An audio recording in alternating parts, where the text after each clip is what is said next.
Welcome to Kenton's videos. Enjoy the video. In this video, I will explain how to make creamed honey at home. Creamed honey, also known as spun or whipped honey, offers a delightful, spreadable consistency that many people adore. Unlike regular liquid honey, its fine crystal structure prevents grittiness.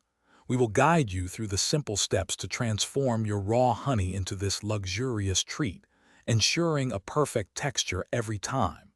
Get ready to enjoy a new way to savor your honey. First, you'll need to prepare your raw honey. Gently warm it to approximately 105 degrees Fahrenheit. This crucial step ensures that any existing large crystals are completely dissolved, creating a perfectly smooth base for our creamed honey. Be careful not to overheat it. A double boiler or a warm water bath works best to maintain the honey's beneficial properties.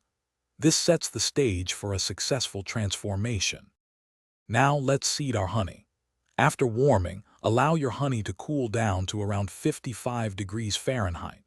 This specific temperature is ideal for controlled crystallization. Next, incorporate about 10% of your creamed honey starter into the cooled liquid honey. Mix this thoroughly for approximately 10 to 15 minutes. This ensures the tiny starter crystals are evenly distributed, guiding the entire batch to crystallize beautifully. Finally, it's time for the magic to happen.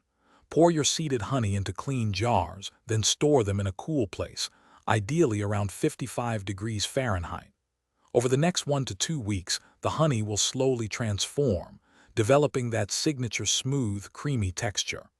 Once fully set, your homemade creamed honey is ready to enjoy. Store it at room temperature, and it will maintain its delightful consistency for many months. Thanks for watching. Consider subscribing if we helped you.